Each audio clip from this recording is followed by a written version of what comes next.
Like that, Shaker? Anyways, welcome everyone to Sysco Canada's virtual late night show. I've got some awesome guys on the show tonight, and it's going to blow your mind on some of the information we're going to go through today regarding the Canadian industry, what's happening right now, what does the new year look like, and just have a laid back conversation today about what's going to happen. So, on this, we're also going to have the opportunity for you guys to send us comments or questions around this. Now, there's some boundaries we may be able to answer and not answer, but please join in, and we want to hear from you on this as well. Now, we're going to be running also some polls through today's show. We're going to ask you guys some questions. The feedback you give us is really going to be useful in different episodes and different shows that we do moving forward. So I'm going to first of all welcome the two gentlemen to our show. Let me just pull this down. There we go. Welcome, Chris and Shaker, to Late Night Show. Right? Thank you. You like that jazz music? A lot of people love my jazz. Right. So on that, a lot of people watch the shows after on-demand model that we store all of our shows up in the Facebook, Sysco Canada's Facebook page. So please check out, we have over 100 on-demand late night and virtual kitchen shows for everyone to go through. Tons of information up there to really help you and your business out. And I tell you, there's a lot of things that we need to talk about tonight about helping business out and really figuring out what to do next. The insights these gentlemen bring us is probably the best in the industry. So I'm excited about this, but let's hear a little bit about who you guys are, what you guys do. What's your favorite band, maybe, Chris? So, sure, Chris, why don't you start us off? Where are you from, Chris? Grew up in St. Catharines and then moved to Ottawa, did a master's degree in economics because I just love numbers and forecasting.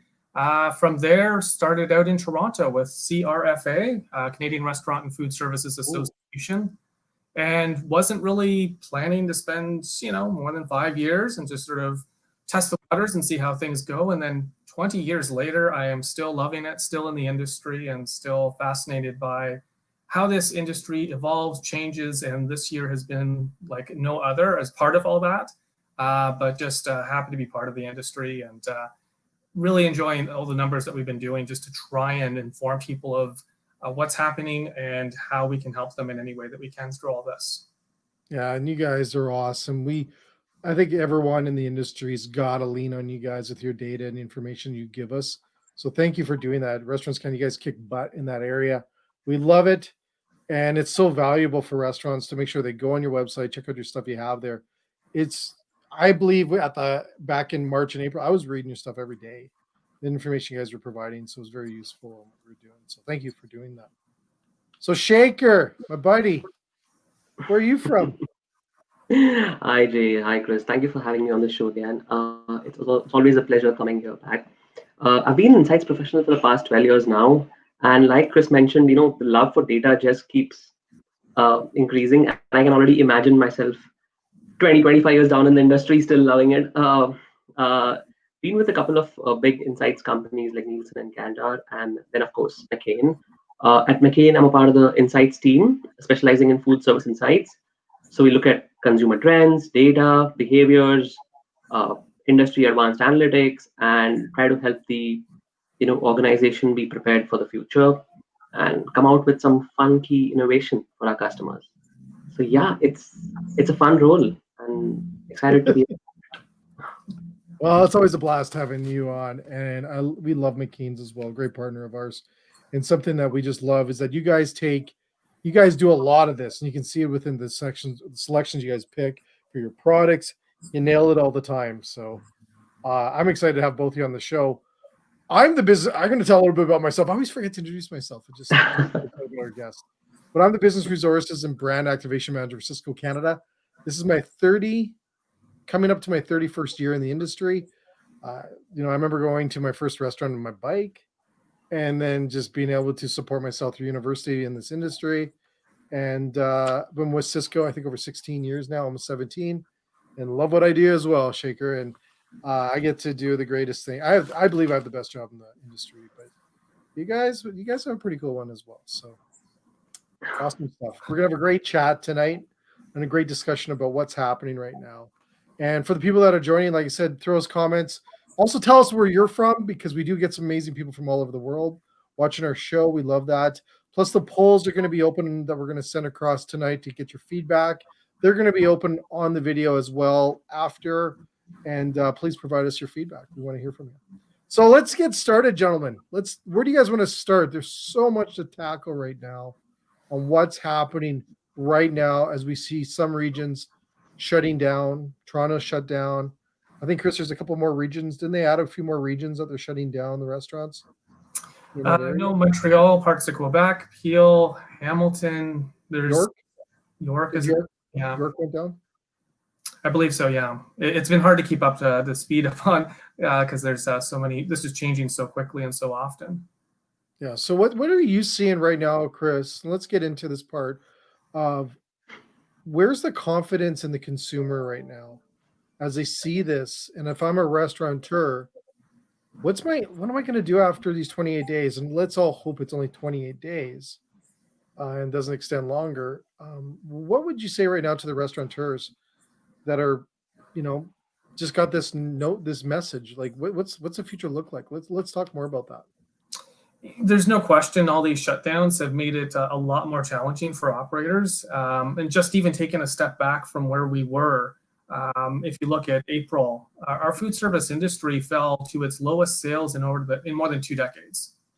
So in the matter of 2 months, our food service sales have basically been erased in 2 decades. And we're slowly kind of crawling our way back up. We've had food service sales in July that were about 27% below pre-COVID levels. But when you look at the retail side, retail is already back to where it was prior to COVID-19, and grocery stores are actually up 7% prior to COVID-19. And so we've done a number of Canadian surveys just to try and gauge what's going on with consumers. And it really comes down to confidence. They feel confident going out to a grocery store, relatively confident going out to a bricks and mortar retail. But then when you get into the restaurant side, with takeout and delivery, not a problem. Patio at that time was something that they felt confident with, but it's when you get into that on-premise occasion that they start a little bit leery about going out to restaurants. And then if you're in a food court or a bar, it's even worse in terms of that confidence. So when we asked operators or consumers, what could they do differently, or what could restaurants do differently? For a lot of operators, they said, you know what, I would go out more often because I want to support my local restaurant. And that was the first and foremost issue, which was a great thing, because I think in your social media as a restaurant operator, talk about your local restaurant, that you provide local jobs, that you're there to be part of that community. And I think that there's a way to try and leverage that to remind people that this is a difficult time for you, that restaurants have been there for a lot of other companies and a lot of other businesses for charitable donations. We're the ones that need the help now. So I think from that perspective, that's something that they can do. No question that health and safety has become one of the top issues as well. What restaurants want to see is basically everything. So it's something that as restaurant operators, they just have to be very visible and obvious about all their health and safety measures. What I'm seeing is some restaurants are using things like Instagram to engage with people. And that's to show the health and safety measures that they're doing, but also offering cooking classes. And so you may be down for those a month or a couple of months after that. But at the same time, there's a way that you can still interact with people through these digital platforms, have deals, special limited time offers that you can at least still do for takeout and delivery. So there are opportunities available, but it's certainly going to be a challenge. One of the other things that we are finding, though, is that for 20% of Canadians, they're going to wait till there's a vaccine. So it's going to be very hard to convince some Canadians to go out, but there's still that percentage that are just cautious about going out, but they may be convinced if we can prove we can be safe. And I think that's going to be a key issue going forward. Very interesting. So do you see, as we work on what I've heard a lot is people pulling back on marketing right now in their operations. I hear this all the time, and maybe not so much in the larger chains and the non-independents, but I do hear a lot of independents right now pulling back on marketing. What do you think of that? Like within the findings that you're seeing right now in the industry? This is actually about a year ago. We were talking about a potential recession, and I had talked with a couple of operators that have been in the industry for 40 years or so. So they've been successful at what they've been doing. And one of the things that came out of that was keep the gas pedal on marketing. You have to be noisy, and I think that this is critical, as critical now as it has ever been. That you need to stand out from the crowd. And so that marketing doesn't necessarily have to be a flyer in the mail. It can be, again, using Instagram, all the social media, because that's where your core audience is going to be anyways. Mm-hmm. So keep up the speed with the marketing. And make it innovative, make it interesting, because you need to stand out amongst the crowd. There are so many restaurants out there. Shaker, and we saw a lot of, I'd agree with Chris. We saw a lot of innovative marketing campaigns by small independent operators, Jay. And, there was this operator who was running a one-day LTO.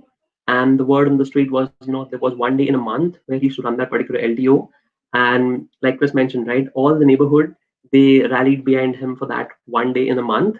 And it did really well. So consumers want to support their local community. So it's important for the operator to reach out via direct mail or via social media and just say that, hey, we're open, we're safe, and we're ready to serve.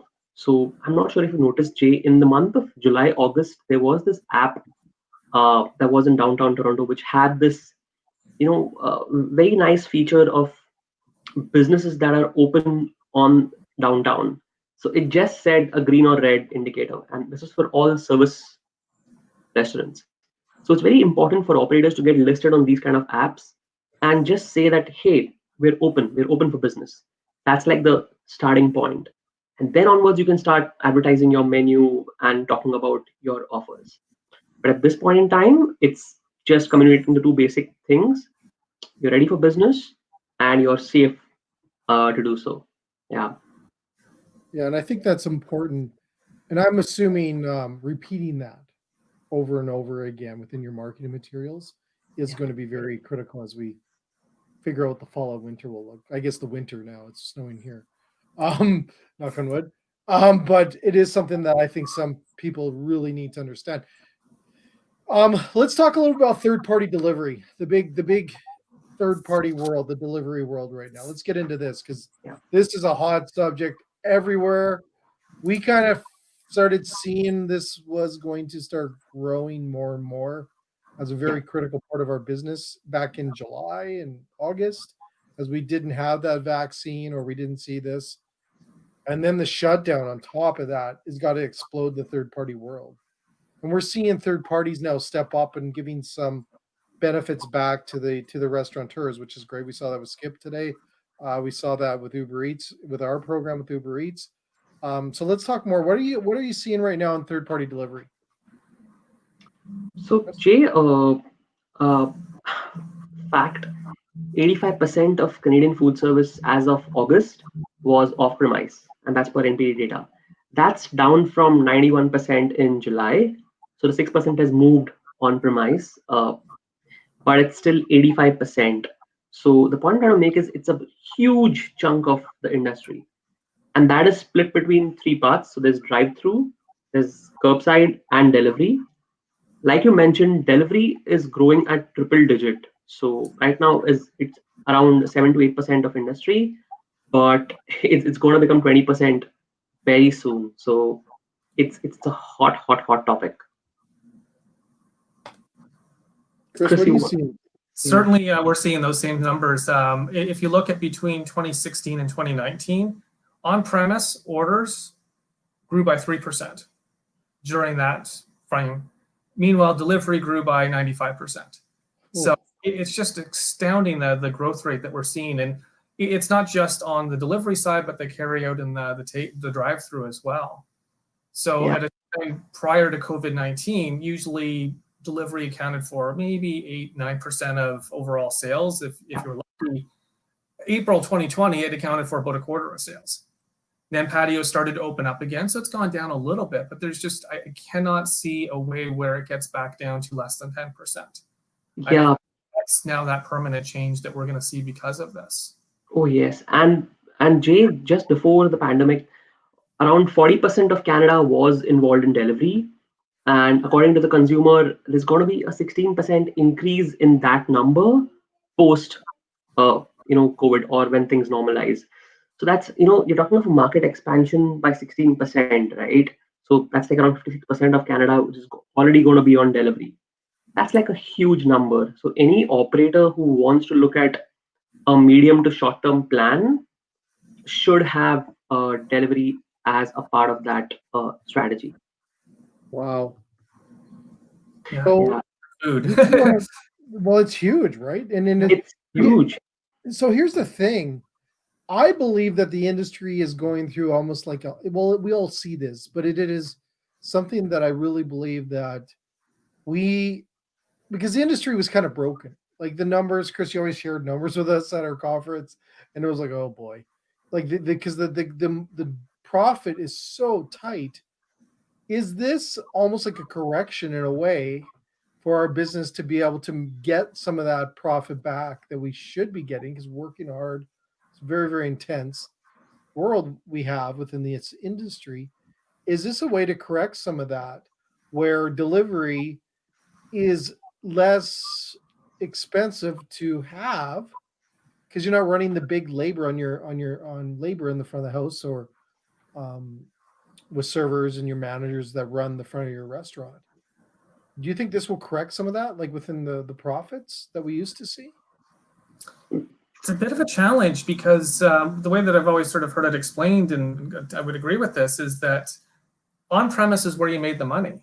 People would spend more time there, they would spend more money there, there's the alcohol, and what ends up happening is the delivery fees on top of that. So when you add the delivery component, now you've taken a profitable guest and turned it into an unprofitable guest because of that 30% margin that goes to, or the commission fees that go to the third-party delivery people. That's been the big problem in all this. Yeah. Do you believe that third-party delivery will get disrupted soon? But someone that doesn't do the 30, like obviously they did their homework. They did their homework on that 30, right? Just they didn't grab that one out of the air. It is tough with that 30 to make profit. But do you believe that there'll be someone that comes in and disrupts this area of our industry right now? Where I'd see it being disruptive is now, instead of having 25,000 square feet of restaurant space, you maybe not need that, because if on-premise is not growing or it's actually declining, maybe now's the time to move more towards that ghost kitchen model, which works well if you're an established brand, because then you can be in any place at that point. And you don't need to be paying high rental fees in the special location down at Yonge and Dundas, for instance. You can be in the back alley of Yonge and Dundas and pay half the rent, for instance. So there are opportunities there, I think, for any savvy operator to try and figure out a way to sort of adjust to this new world where it's almost going from the online platform, the on-premise platform, to an online virtual platform. So for the first time in 11 years, Chris, location dropped off as the main driver for purchase among consumers. That's a huge shift, right? So we knew that this business is about location. Imagine that dropping off the list. And to just add to your point, Jay, earlier, how will the disruption come? So it'll come through different angles, right? So you have third-party delivery, and then you have the other operator-owned apps, right? So all the big QSRs have their own delivery apps. That's going to be a huge disruptor. You have a lot of new cuisines that are there online now. It's not only the QSR, it's the mid-scale, it's the casual, it's the fine dining. Third, you have the growth of curbside, right? And curbside is huge for profitability. August was the first month we saw curbside showing positive numbers. So that's a huge opportunity as well. It's not only the one where the service is delivered to the customer's doorstep. Yeah, I got to agree with you, Shakar, because it's what we're seeing as well, that the whole curbside delivery is here to stay, and it's been one of the major drivers. And when we just did a recent Angus Reid survey and we asked Canadians, what do they want or what do they prioritize when they go out to restaurants? And before it was always, I go to the restaurant because they have the food I love, it's good value and it's convenient. Yeah. Doesn't even make the list anymore. And it's not only, convenience is not on the list. It's right down at the bottom. Right now, they want to see quality food and they want health and safety. And that's the challenge for manufacturers like us also, right, Chris? So when we talk of delivery-friendly products, it's going to, like you spoke of disruption to the operators, it's going to be disruptive for manufacturers as well. So we have to be present on the menus with delivery-friendly products. So it's got a lot of moving parts, this delivery. But ultimately, if the most important party in this game, the consumer, if it's beneficial for them, then the model will sustain. And right now, it's at a single-digit number. So delivery is approximately 8 to 9%. The moment it goes to double digit and 15 upwards, you will start seeing increasing pressure on the, on the apps and much more competition. We've already seen some churn in the industry in the last 6 months. Yeah, I've heard a lot, especially in the U.S. markets, we're seeing some major churn down there. I can't remember if it was you, Shaker, but I think it might have been Colleen that had on the show last week. There was 13 major brands in the States, franchises, that are filing for bankruptcy, right? And those are big, 300-400 plus locations. And very interesting. And it's that pivot. If you can pivot to move with this shift, I find that there's some success opportunities there for you. Yeah, and my favorite example here, Jay, is of the the Netflix and YouTube model, right? So we all, who thought consumers will pay for content, right? And here you have, all of us have at least 3 streaming apps on our phone, which we pay monthly fees for. So, I agree. I totally agree. And it is becoming that in a way, right? Like the third party is your Netflix choice of what do you want to get your food from. Do you believe that? So I want to talk a little more about that restaurant and the convenience and those numbers falling off.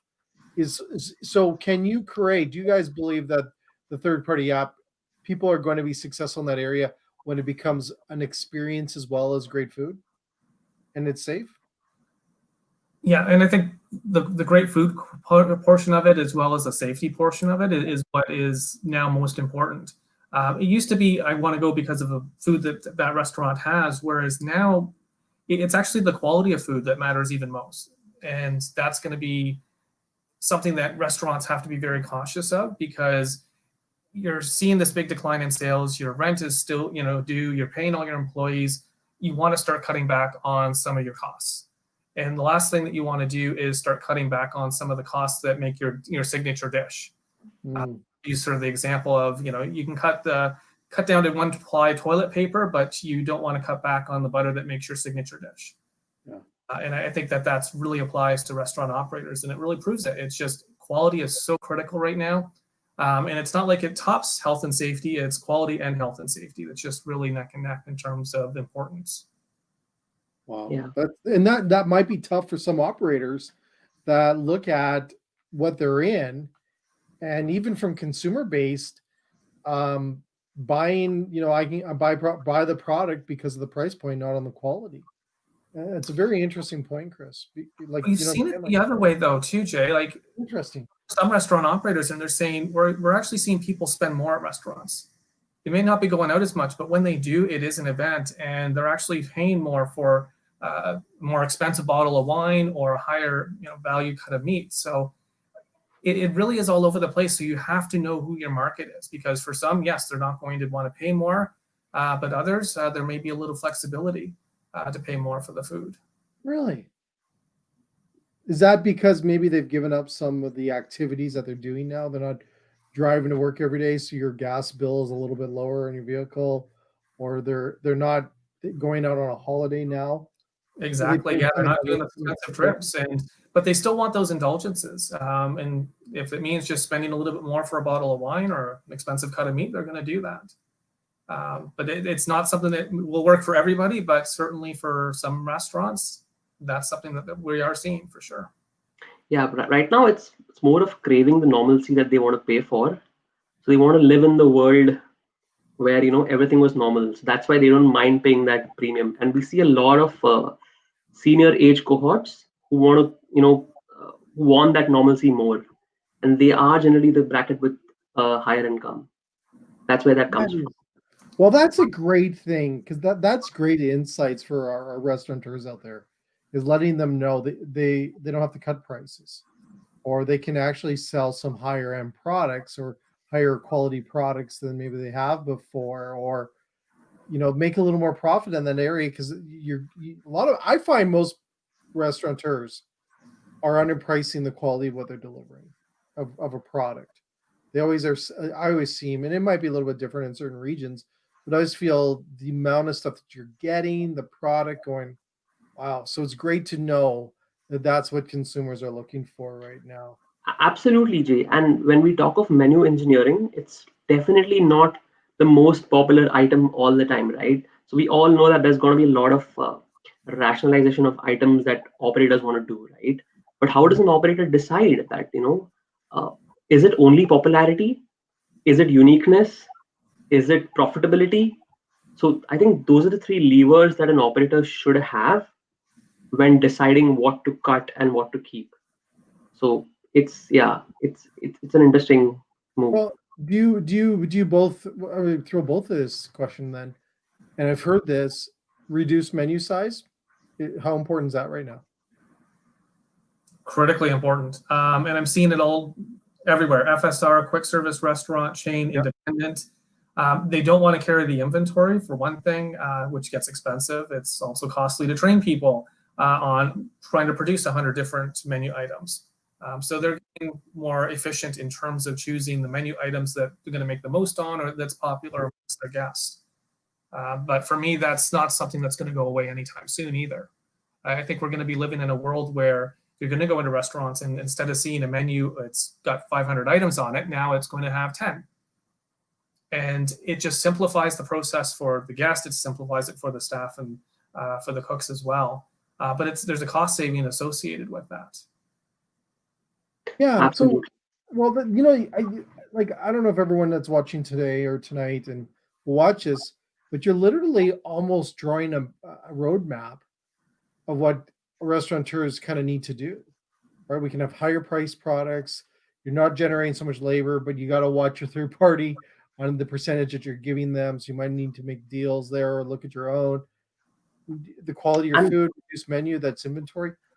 and Go. that's where, Jay, it helps to look back at history for a moment. And if you look at the previous crisis, right, 2008, 2009, which was largely an economic crisis, what happened was the number of items on the menu did reduce. So they went down by around 30% on an average. But then when the recovery started, it started with those small chains who started innovating slowly, slowly. And then in come 2010, 11, 12, you started seeing these small boutique places that came out with specific items. So you had the health bars, you had the juice bars. Okay, yeah. So the way to move right now would probably be, yes, rationalize your menu, but also keep an eye on innovation. You want to be unique because we also know there's going to be menu fatigue, right? We always speak about menu fatigue. And you want to give the consumer a chance to come to your establishment. So it's that fine balance. Chris, are you seeing that in some of the stats that you're seeing? Is innovation is huge right now? Absolutely. They're trying different items, but this is the whole point is if you have 95,000 restaurants out there, how do you differentiate yourself from everybody else? Yeah. If I'm walking down Yonge Street in Toronto and I see 22 coffee shops or 22 bubble tea places, Yeah. I'm not sure what differentiates one from the other. Mhm. It's not always quality of service. There's got to be other elements to it as well. But if you're known in town for having the best meatballs, the best pizza, whatever, the best French fries, I think that's what helps you stand out. Have to have whatever, position yourself as being the best at something or known for having this quality if it's for whatever it is that you do. And I think that's more competitive than anything because last 2 Fridays ago, when we got the word that Toronto's restaurants are going to get closed down, I'm assuming whoever wasn't doing third party or delivery jumped on that right away or considering it now. And now you've just had another 1,000 people probably jump on there that you're competing against with someone swiping their thumb. Like, I think that competitiveness on makes you different needs to be driven immensely right now in third party delivery, because the choices are endless on your thumb. You don't have to go walk down the street, or you don't even need to read reviews anymore on Yelp. You can just scroll down like on your thumb on your phone. And it's interesting because I'm trying to figure out for the restaurants that we work with and we consult with, how do you, maybe you guys can throw in your comments here too, how do you stand out on an app that has so many choices, right? And we're like, we had an expert on last week, Colleen, where locations in Vegas are flipping brands. They're flipping restaurant names and trying to change their restaurant. So it's like a new restaurant every few weeks on the app that is drawing the millennials and Gen Zs to check it out and trying to disrupt that area. And I find that very creative, but a lot of work to build a new brand every few weeks.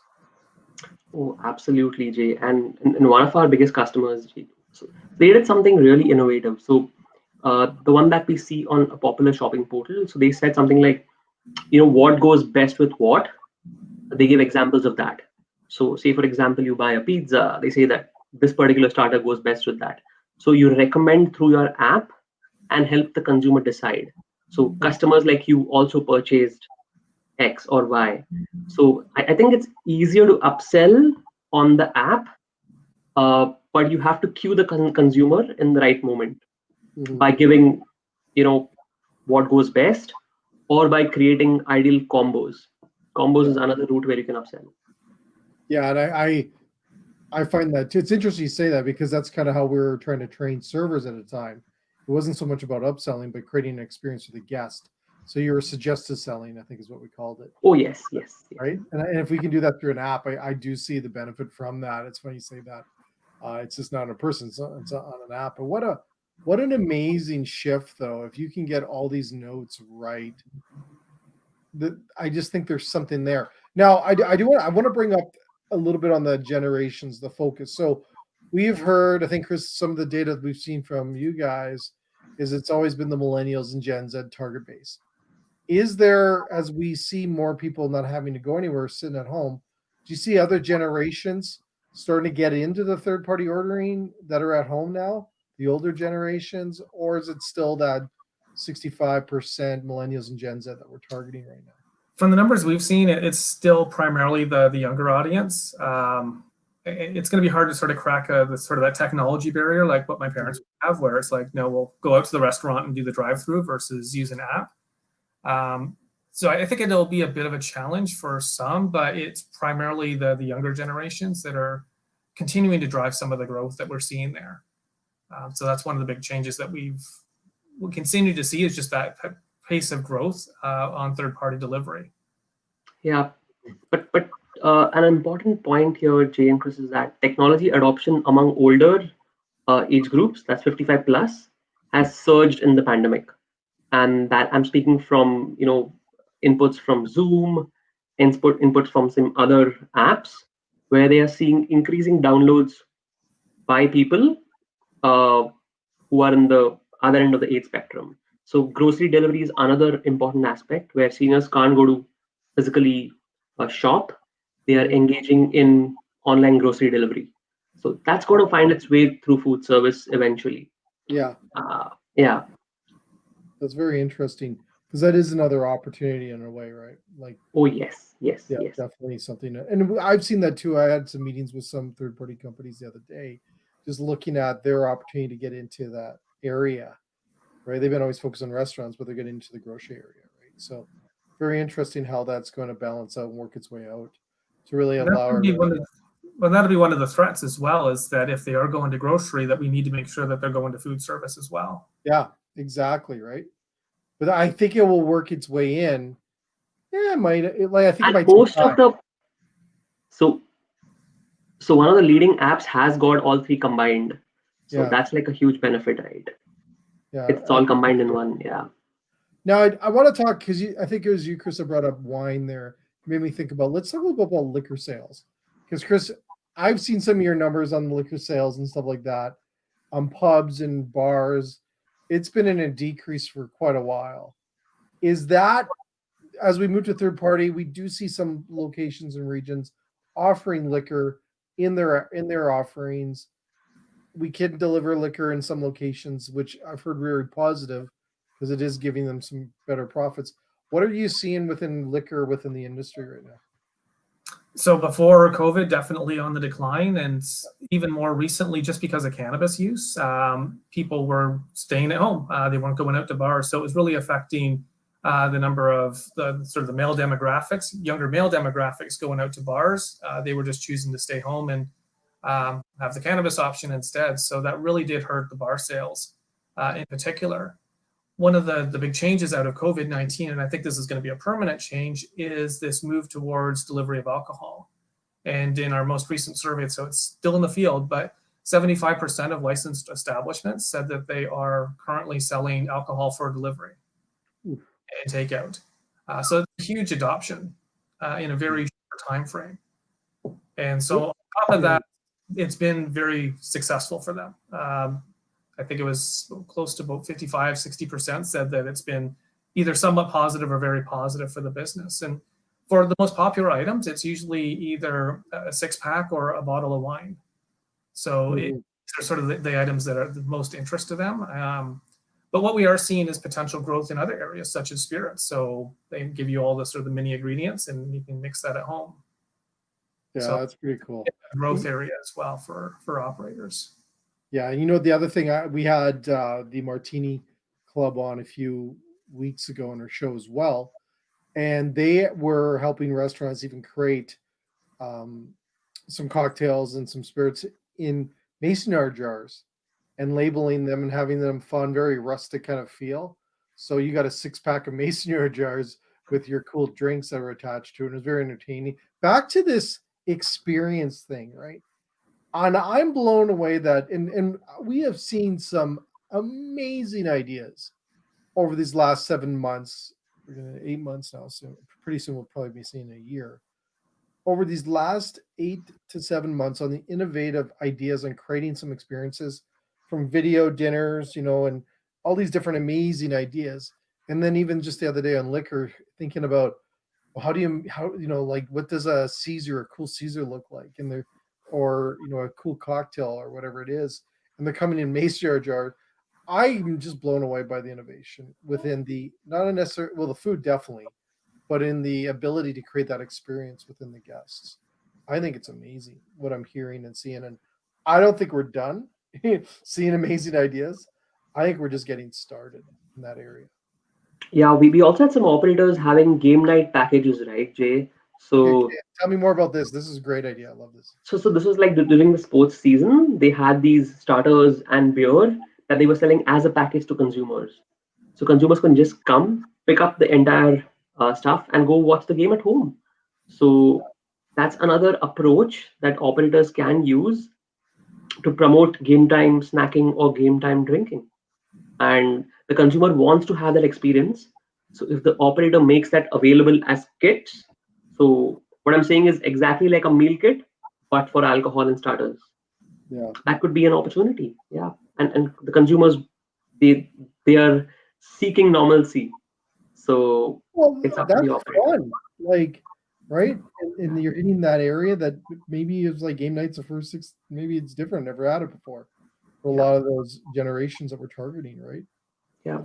Chris, are you seeing anything cool on your side from innovation on the whole product, like that whole area? I don't know what we call it yet, but I would say meal kits is probably the one where I was a little bit surprised at how much there was a pickup of that. Yeah.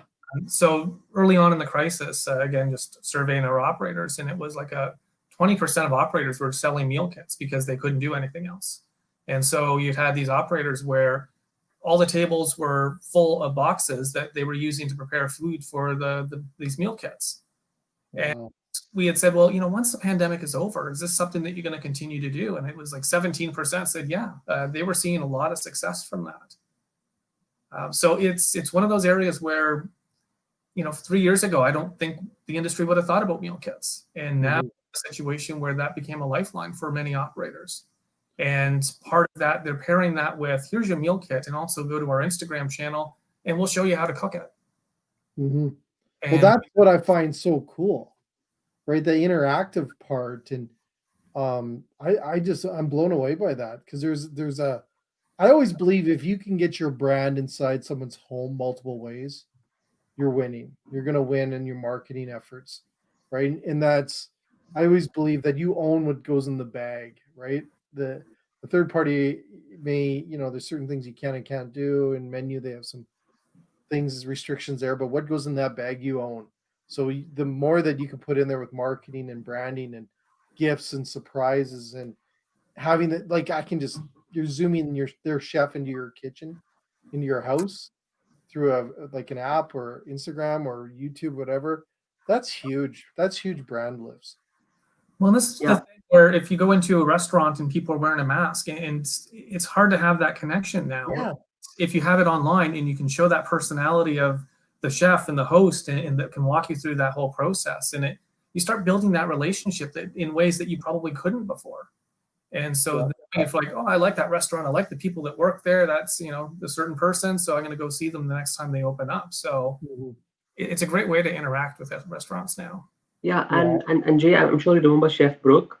So he had this nice story to tell, right? So even small notes, if the chefs can leave in the bag, that goes a long way to the consumer, right? Just Yeah, I saying love thank that. you for your service. Yeah. So even that is communication. Well, I think he said also a photo of the chefs that made your food in a bag. Like, that's fun. You That's know what? Buy your bloody chefs Polaroid. I think they're, I don't know what they're called now, but the one shots, whatever it is. Yeah. Buy that, and then have your chefs literally send a photo. It may cost you 50 cents for the photo, but how fun is that? And they could be a picture of you, of holding your bag of food that's going to you with a big thank you. It's a 30-second touch that have a huge impact, It goes a long way. Yeah. right? Like, that's like, and I think it generates. See, while I hate to say this, but there's some very, very silver lining stuff that comes out of this. And I was thinking back, and it might have been last year before COVID, there was a disruption coming, and I didn't know what it looked like or what it was for the industry, but it felt like something had to come in to create an excitement in some of these areas. And I know it's hard to say excitement in today's world, but to see chefs be innovative like that, and it's not necessarily food, but it's innovation and marketing and branding and building out their ideas and getting on a picture, or even some of the conversations we've had with your chefs, Shaker, and with McKean's, and our chefs and the chefs I've met with and the 100 shows we've done with them. There's this little bit of excitement, I hate to say, that's coming with them, and they're being very innovative, and I think that almost resurges the importance of what they're doing, and these ideas. There's something there that I'm quite excited about, to see a chef and to say, hey, look, we got to do this. Unfortunately, it's under bad terms in a way, but sometimes these bad things, really amazing things come out of it. And like, I could see that being a best practice after COVID, is sending a cool photo with your food all the time, and having different cooking nights on your restaurant show, or whatever it is, right? There's so many opportunities to build your brand out through these ideas. I think it's fascinating. Well, and they say that, crisis is the mother of all invention. And I've talked to operators over 20 years that have gone through every crisis you can imagine. And it's amazing. It feels like it's the end of the world on one moment, but at the same time, they're incredible innovators, and they'll come up with new ideas. And, I never would have thought, well, groceries will be, at restaurants now. It's an area that we see growth in. Oh yeah, we're seeing that big time, and we actually help customers can bring in a grocery model into their business, right? So they may not be able to have diners dine in, but they're converting their dining room into a mini little grocery store. We're seeing that big time in rural areas, and having some fun with it, right? And doing different videos and introducing people to the new grocery store. We're seeing a lot of people actually even it really helped them survive over the last few months, back to the beginning of COVID. And I think it's brilliant on what we're seeing in some of these ideas. And I encourage people, because I think to what you said there, Chris, it's a high risk moment, and to do high risk decisions for your business, not sure if it's going to work or not. Uh, it's pretty amazing to see these people doing that and stepping up. And I cannot applaud the restaurants that have made it this long and to gone through the different challenges of layoffs and hiring people back and then having to recently lay them off again and going through the different things within the government and what policies they're trying to help our restaurants out with. All these different things everyone's trying to deal with. It is amazing. It definitely disrupted our industry beyond more. It'll be interesting. So I want to talk a little bit before we wrap up here, just quickly, because I want to wrap up here. So people that are watching this later are like, "Oh my god, I have to break this down into 3 different shows." But we'll binge watch. This will be Shaker Chris's binge watching show for you. I want to talk a little bit about what does, and I know this is a hard question, but what does the first 3 months of 2021 look like, in your opinions? What does the future kind of look like? And I know it's hard to even discuss what tomorrow or next week looks like. But what do you guys feel if we can get through these holidays for restaurateurs to think about for January, February, March? What's that loaded one to start? I'll take a stab at it just Who wants that one? Come on. only because we've got some data to back this one up. So again, as part of the Angus Reid study, we had asked Canadians when they would feel comfortable going back out to dining, especially for full service restaurants, on a regular basis with family and friends. And the good news was 31% of Canadians said, you know what, now's a good time, we're happy, we're going out already. The problem is when we look at towards the end of the year, that only goes up from 31% to about 35%. And then into the first half of 2021, that number only goes up to about 46%.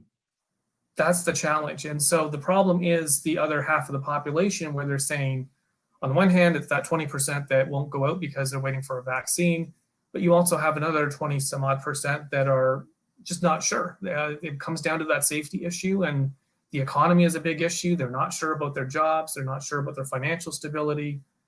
There's a lot of unknowns. And so I think they're just being open and honest and saying, we just don't know.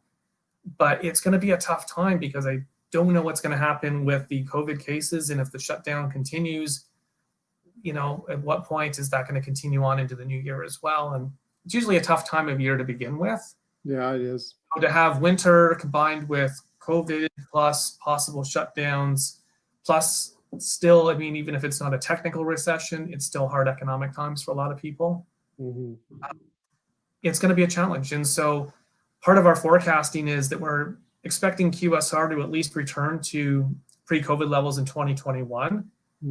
But for full service restaurants, it's going to be much longer. Originally, we were thinking by the end of 2022.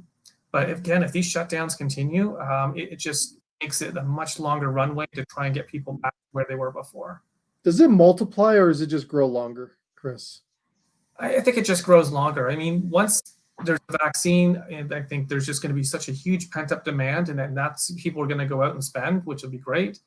But this is just, it almost feels like going back into April, May moments again, and that's it does.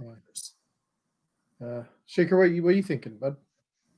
Yeah, I kind of agree with Chris. I mean, the outlook is fairly, I would say moderate, if not, for lack of a better word. But Jay, it's important to look at the customer spend through other aspects, right? So food service is one. So I'd urge operators to look at other angles as well. So and in that we have schools, in that we have TTC traffic, in that we have airline. Each of these spends reveals some bit of consumer behavior. And from that, we can get a sense of, how comfortable the consumer is. So if I'm looking at data for schools, that's happening. Parents are sending their kids to school as of date. Will that change? Maybe, but that's happening, right? So that signifies a degree of comfort.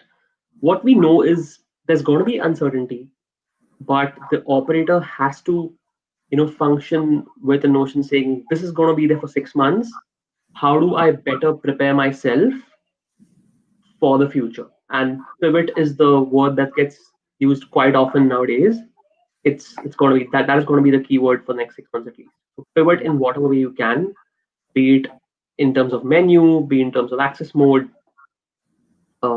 yeah, or be in terms of location, whatever. But just make sure that you ride through 6 months. Yeah. And I'm thinking here's my input if you guys want if anyone wants it, but Of course. I here's what I have come across many restaurants that I've consulted with. Um, strategy, work, and it does. And I always say this, and I've said this numerous times: is work on us because there are so many things that derail people, and so many things that derail your plans and everything. And that's okay. One day you come in, you're going to do this, but then the freezer goes down, or whatever the case is, or you get an email and says you're closed down for 28 days. Those things are going to happen, but I really believe that restaurateurs that I've seen success in has a strategy. It doesn't need to be carved in stone, but you have to have a strategy on building your business out. And I tell you, too many restaurateurs live day by day or week by week of what their plan is, and they're not planning for the future. And I know it's hard to plan, but if you can have a strategy that can be a little bit fluid and it can adjust, I believe you're going to do well.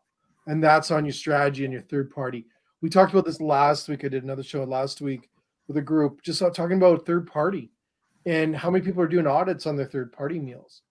Like, have you looked at how long your burger looks like after 30 minutes it's been in a container, right? And we're trying to educate people through the shows and different things that we're doing in this area. But I don't like, it was so funny because I mentioned this to Uber Eats and they're like, oh yeah, we really haven't thought about doing an audit to help restaurateurs out. We'll tell you what to do, but we haven't looked at what does it look like after to create that experience. Or, you got to make it perfect. To your point earlier, the food's got to be amazing. Well, your packaging, your sustainable practices within your packaging, your menu, your feel, like everything has to be in tune today. And then you get into the strategy behind your cost. Are you reviewing your cost every week? Are you doing audits on your food? Are there catch weights? Are you doing all these different things? Your engineering, your menu planning, your labor costs, all these things have to be in tune so tight. And that takes a lot of work. But I believe a strategy is the number one thing. I always, you can have all the bells and whistles, all the amazing tools and all the best resources. But if you don't have a bloody strategy, you're going to get caught and it's going to not come through the way you want it to. And I don't believe, maybe I'm wrong, in the past, even 08, I remember 08, Shaker, is that 08 area. I consulted a lot of restaurants for that time period. There was a lot of restaurants, I swear I can remember them, that just hoped for the best. And they didn't exist after a year or so. They just closed their eyes and said, okay, I'm gonna hope we make it through. We're gonna make it through, folks. And they just couldn't because there wasn't a plan. And I really believe that's my feedback to restaurateurs that are like, okay, what do I do now? And it can be on a napkin. It doesn't need to be fancy. What's your strategy? What are you going to do tomorrow? What are you going to do through the holidays? What do you think about January, and February? I think I would be really focusing my marketing efforts in January to create that noise. I think people are going to order out more. And I think I'm hoping after this is all done, Chris, your reports are going to show a huge mountaintop spike of people going out to spend. I can't wait to see I know I'm going to see it from you. I'm going to say, I remember talking about that because I think people are menu fatigue, cooking fatigue. I got cooking fatigue. How about you guys? I am tired of cooking, man. Holy cow! Thank God for delivery, but in restaurants. But who wants to cook anymore, right? It's a tough world out there. So as we finish up, gents, first of all, thank you again. But last words to restaurants right now. We're going to have thousands of people watch us later. What would you like to say to restaurants in Canada right now, Chris? Certainly, there's no magic bullet in all this. I think sometimes we just sort of want to find that one thing that we can change on our menu that'll make it all go away and make things better. You have to look at your numbers, and certainly we have the research reports to help you get through that and understanding your financials, understanding some of the wage subsidy and some of the other benefits from the government, because you're going to need those. Those are going to be critical as part of your survival through all this. And part of it is just having that scalability. We don't know what's going to happen over the next year. And so there could be more shutdowns. And so typically restaurant operators go with that premise of, how am I going to be operating and profitable if I'm open for 30 days? When now, well, what happens if you're only open for 50% of the time or only have 75% of capacity? You need to have a plan in place to be able to operate at 75% or 50% capacity or 25% capacity. So certainly we have the research reports and the data to try and help you understand where the opportunities are in the industry and some of the menu changes you can make, but also how to analyze your financial ratios and plus forecasting. So we're here for you, and feel free to reach out anytime and we'll help you out. And it's Canadian. That's the best part. That's what I like. I love your information's great. Awesome stuff. Shaker, last words, buddy. I kind of go with what Chris said. I think the industry has been resilient, and it's been a great testament to what an industry can do in these times. So they know the best. Use a lot of data. Use a lot of consumer strategy as much as possible. It's important to have that in these times. It's important to know what others are doing. With all that's changing, there are going to be three things that are going to remain constant, right? So one is the consumer desire for value, the consumer desire for service, and quality. These things are not going to change in our industry. So I think if they can focus on these three things, the opportunities that are there is definitely dinner, there's curbside, and comfort food. So if we can, like Chris said, if you have it in paper and if you have a strategy, I think we can do it again. Yeah. We are all in this together, Jay. Yeah. So I really believe that. I know it's a cliche and it's been said through this whole pandemic, but really, I cannot stress that there is so many resources out there. There's so much free stuff. You got companies like ourselves that will help you out with 100 different things that we can offer. Almost to a point, we would like to challenge you to find out something we can help you with. We're in this, and we want to help our restaurants. We want to see this industry thrive and move forward. It's big for us. It's big for the industry, and we want our children. I want my children to experience those moments again, dining out that I was when I was young and growing up, and all those memories that come with the restaurants and all the emotions, and your first night on your first date.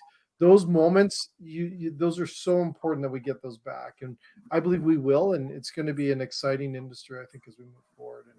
And I'm just all my heart and prayer and everything else goes out to the restaurateurs right now that are dealing with what they're dealing with, because I've been there, not even remotely in the same area of what we are dealing with today, but I've been there when I had to close a restaurant, or seeing the sales slip into having to close. It's tough. It's a very tough time. So, gentlemen, you guys rock.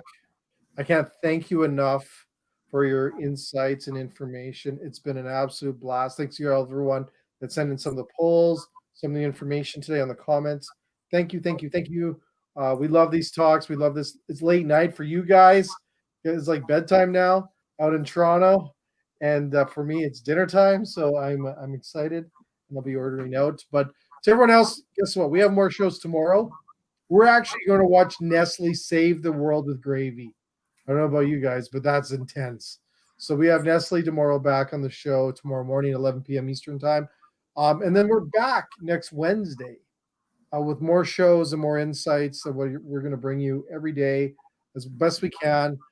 We've got over 100 shows on demand on Sysco Canada's Facebook page. Check it out.